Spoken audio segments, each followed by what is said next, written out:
Olá, e vamos iniciar nossa aula número 3 de desenho infantil com foco em ilustração. Para esse exercício nós vamos utilizar o Krita e as configurações são documento tamanho A4 com 300 dpi de resolução no modo paisagem.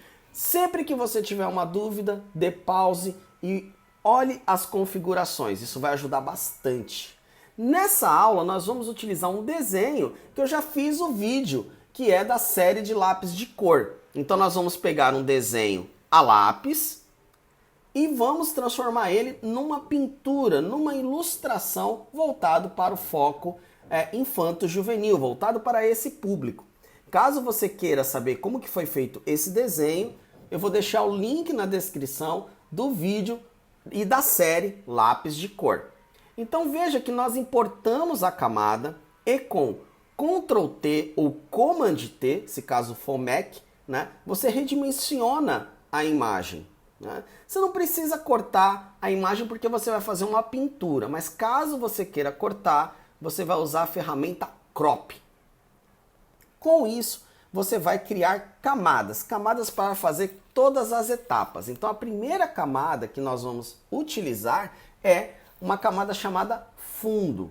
Você trava a camada de desenho, ou seja, você coloca um cadeado, vai em camada ou layer, faça uma camada nova e você vai criar uma camada fundo. O Krita possui diversos pincéis, né, com várias texturas. Experimente, escolha a textura que mais te agradar. Eu gosto muito de uma que é um giz de pastel seco. Por quê? Porque o pincel ele tem um formato quadrado e esse pincel quadrado ele funciona muito bem para o meu traço. Outra coisa também é você trabalhar as opacidades. Então quando você estiver fazendo as pinceladas do pincel lá no Krita, diminua um pouco a opacidade para que você possa fazer uma camada e quando você clicar novamente, ele tem uma camada mais escura. Você brinca com essas camadas, isso é ótimo para você fazer degradês, tá? Então nós vamos fazer agora a camada fundo. Escolha uma cor e tenha em mente nesse trabalho em fazer uma cor que seja complementar ao personagem. Ou seja, uma cor que seja oposta ao personagem.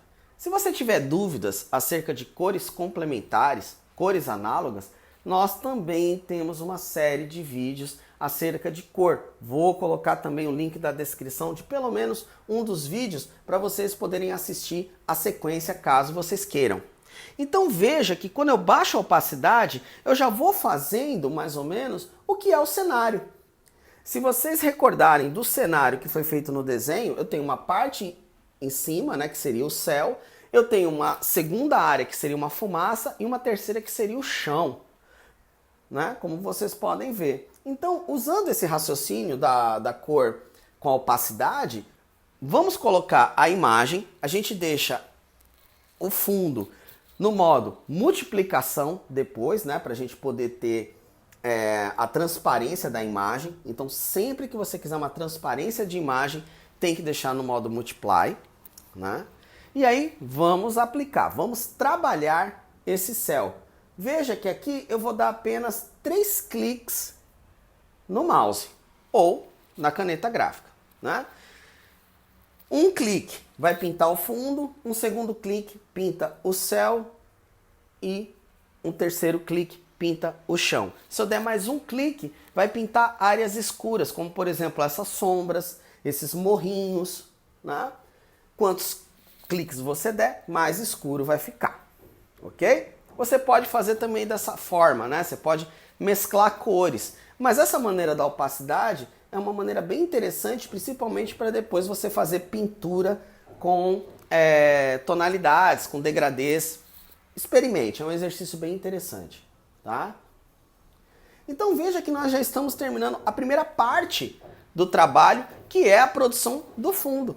E o fundo que? Baseado no desenho que você fez, tá? Então se você gostou ou está gostando desse trabalho, eu já vou pedir para você curtir, né, compartilhar, porque isso é muito importante para nós.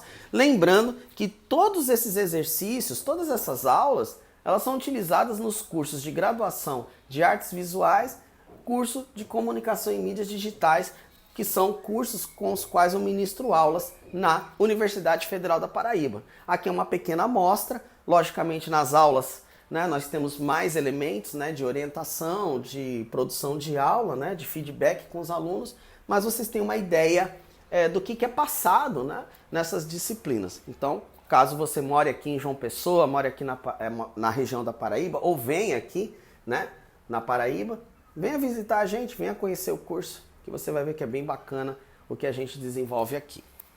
Tá? Bom, vamos agora para a segunda parte, que é pintar o personagem. Né? O personagem, nós vamos fazer ele com uma cor complementar. Por que nós vamos fazer isso? Porque eu quero destacar o personagem. Então, se eu tenho uma cor laranja, ou um amarelo puxado para o laranja, nós vamos trabalhar o azul. Ou podemos trabalhar o magenta. Ou podemos trabalhar outras cores, né? De repente um tom neutro, só que com uma tonalidade forte, como um cinza. Né? Aqui nós vamos trabalhar o azul. Mas procure ver qual cor complementar te dá destaque. Tá? Aqui nós vamos utilizar o modo multiplicação para poder enxergar o bichinho, né? Que a gente fez aqui. Então eu vou pintar ele de azul, mas depois, quando a gente for aplicar a pintura propriamente dita, ou seja, deixar o resultado final, nós vamos deixar essa camada no modo normal, porque nós estamos fazendo em camadas diferentes. Então, se você deixar essa camada no modo multiplicação, ela vai ficar transparente com a camada fundo. E isso você deve evitar. Você usa essa camada no modo multiplicação apenas na questão do personagem. Depois você coloca no modo normal, ok? Faça as bases, né? Utilizando os pincéis. Se você achar que esse pincel é muito ruim, né? Não tá dando resultado legal, experimente outro, um pincel de mais precisão. Você não é obrigado a ficar num pincel só. Você pode fazer várias texturas, pinceladas. É para isso que esse software existe. Ele é complexo, né, e completo graças a isso, a sua variedade de pincéis, tratamentos, tudo mais. Aqui eu estou usando um pincel para tudo, mas você não é obrigado a fazer dessa forma, tá?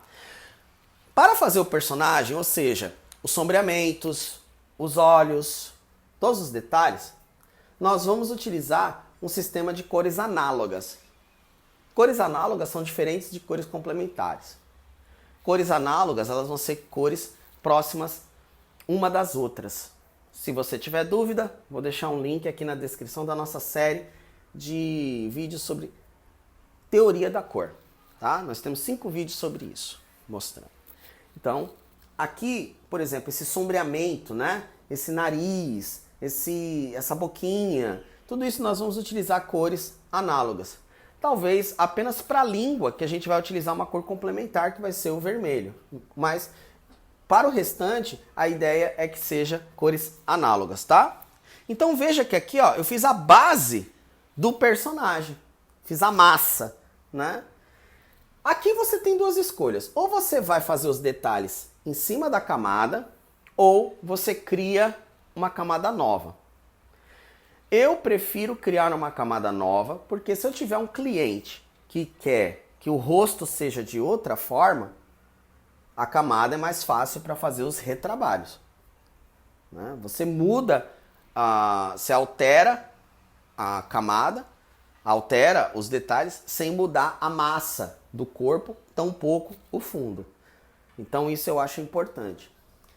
Então minha sugestão é, vá em camada, cria uma nova, e aí você faz o que tem que ser feito, né? Faz os trabalhos, ok? Aqui no caso, ó, eu vou clicar, né? E vou começar a pintar os olhos, nariz, boca. Vou fazer todo esse trabalho que ele é um pouco mais demorado, né? Mas que vai valer a pena fazer todo esse acabamento, uma vez que você já resolveu no desenho. Daí vem a importância do desenho manual. Porque muitas vezes você vai ter mais precisão fazendo desenho manual do que no digital.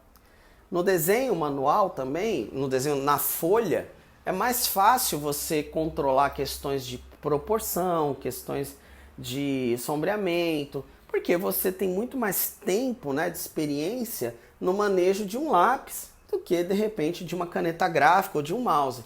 Então faça primeiro o desenho, faça o desenho com bastante calma e depois você escaneia e faz todo o procedimento aí no Krita, no Photoshop ou em algum software que você acha que é bacana.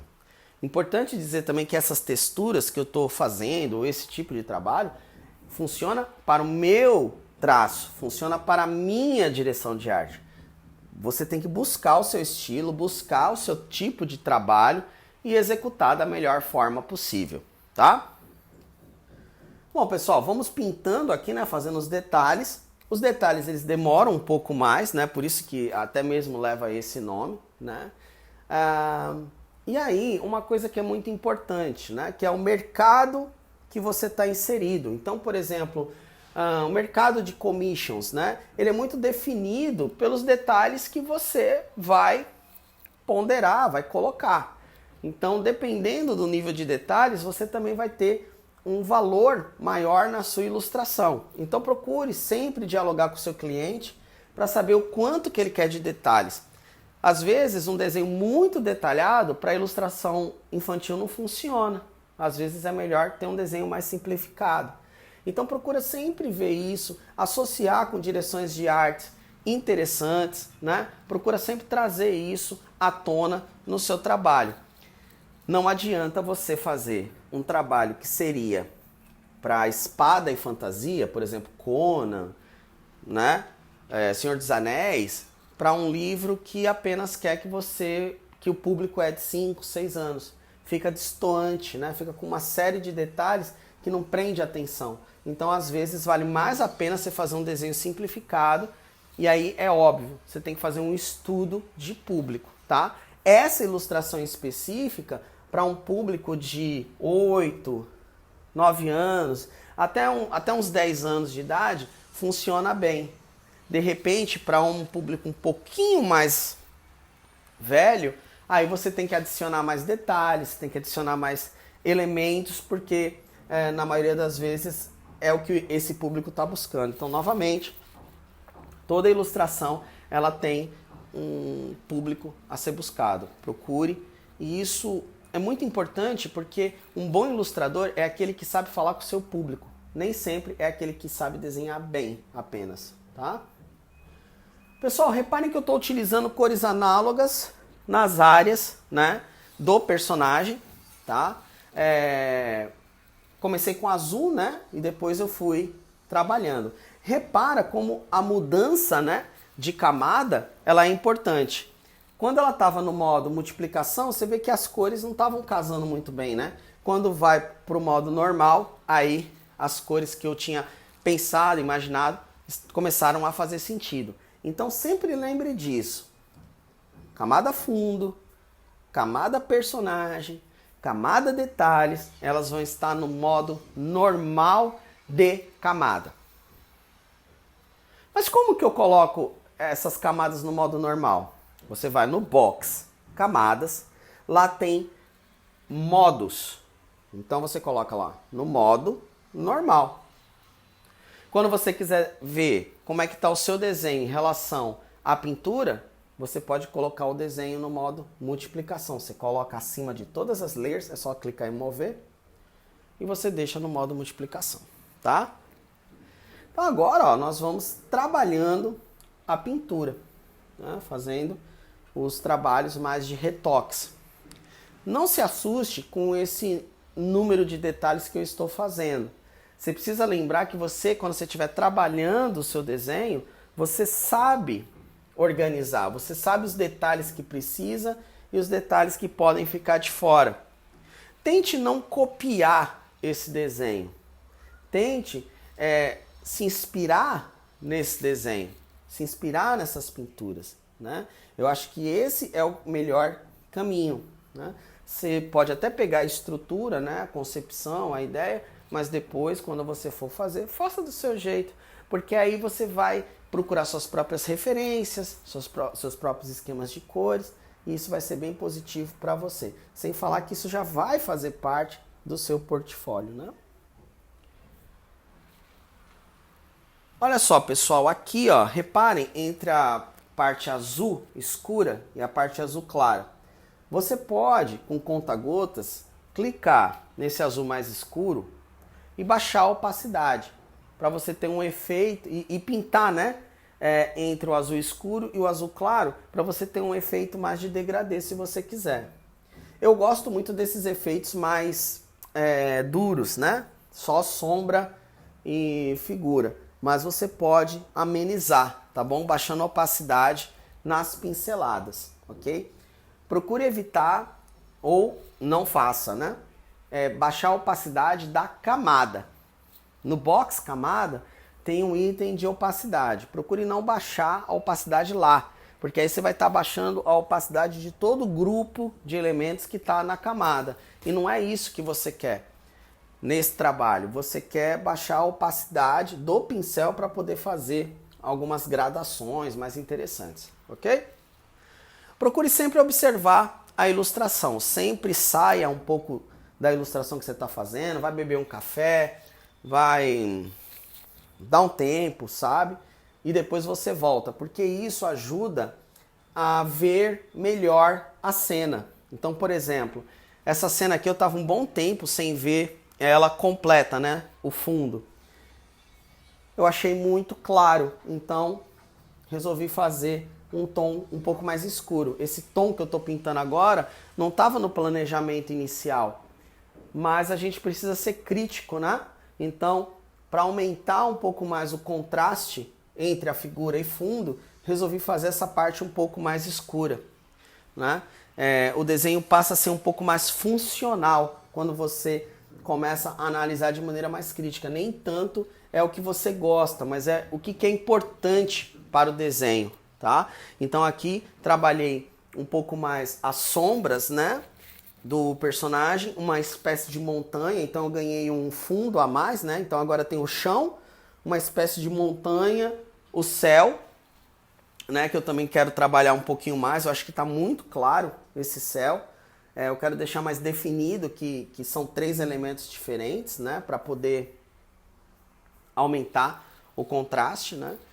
E procura sempre ter essa observação. Esse é outra coisa também, né, que é muito importante. É lembrar que esse trabalho é um trabalho de meia hora, né? Ele está sendo feito aqui, ele está sendo exibido em tempo real, né? Não está nem acelerado, nem lento, né? Esse mesmo trabalho, se ele demorar 4 horas, ele vai ter um nível de detalhes muito diferente. De repente eu poderia acrescentar pelos, acrescentar texturas, fazer as pedras, né, com mais detalhes e tudo mais. Mas volto a dizer, você tem que saber qual é o seu público, você tem que saber qual é o seu estilo, você tem que saber o quanto você leva de tempo para fazer um determinado trabalho, até para você saber cobrar muito bem, né? Um trabalho que é feito em meia hora, por melhor que ele seja, ele tem um valor. Um trabalho feito em 4 horas, um trabalho feito em 1 semana, ele tem outro, mas também tem uma outra exigência. Então tentem sempre levar isso em consideração na hora de vocês entrarem em algum mercado, entrarem em algum segmento. Um exemplo, você entrar no mercado de commissions, no qual a média de um desenho demora 2 horas para fazer um commission de um rosto, por exemplo, né, para alguém. Se você demora 8 horas para fazer esse rosto, sendo um mercado de 2 horas, e que a média de cobrança é bom para 2 horas, mas não é bom para 8 horas, talvez você esteja no campo errado, né? Então tenta sempre observar essas coisas. Ilustração infantil possui, né, diversos mercados. Procure ver qual que é o melhor para você, né? Se você é um ilustrador muito virtuoso, de repente jogos pode ser uma boa solução para você, né? Se você é um ilustrador mais rápido, como eu, por exemplo, talvez livros infantis, quadrinhos, animação, pode ser um mercado mais adequado. Tudo vai depender muito do seu estilo, da sua velocidade, dos seus interesses, tá? Mas acima de tudo, procure se conhecer, né? Quando você sabe o que você produz, quando você sabe o que você quer, fica mais fácil para você ficar dentro do mercado e apresentar os melhores resultados, tá? Bom, pessoal, nós estamos chegando no final desse trabalho, né? Novamente, uma ilustração de meia hora, né? Então, para meia hora, esse trabalho ele está adequado. Como que você salva esse trabalho? Primeira coisa é você salvar o formato nativo, né? O formato no Krita, né? Então, basta você ir lá em salvar como, que já vai estar no formato nativo. Salvou, você vai salvar agora um arquivo fechado, né? Um arquivo para o seu cliente. Minha sugestão é, quando você envia um trabalho para o cliente, você vai redimensionar a imagem e você vai baixar a imagem a 72 pixels por polegada e salva uma cópia em JPEG. Por que isso? Porque você está mandando para o seu cliente uma imagem que ela não está em alta qualidade. O cliente não consegue fazer muita coisa com ela, né? Isso é importante na hora de você vender um trabalho. Então você manda em baixa resolução, ele vai fazer os ajustes. Todo trabalho tem retrabalho. Todo trabalho que é enviado para um cliente vai ter retrabalho, não tem jeito, tá? Isso é uma coisa que é natural na carreira do ilustrador. A não ser que você seja um ilustrador muito de ponta, com um nome já reconhecido, mas mesmo assim sempre há um retrabalho, sempre. Então se acostume a esse universo da ilustração. Você manda em 72 dpi, ele vai pedir os ajustes, né? E aí, quando você manda novamente, né? Quando tiver aprovado, aí você vai mandar em 300 dpi. Coisas muito importantes. Sempre que você salvar um trabalho, coloque o seu nome. Se você colocar um apelido, colocar um e-mail, colocar o nome da arte que você está pensando em colocar e tal, você não tem necessariamente como provar que foi você que fez a arte, né? Então o arquivo está lá, você mandou o arquivo com o seu nome, ele pode renomear? Pode, mas você tem como prova, né, o e-mail que você mandou o arquivo com o seu nome, tudo bonitinho e tal. Isso é muito importante, são alguns cuidados, tá certo, pessoal? Então desde já, meu muito obrigado e até a nossa próxima aula!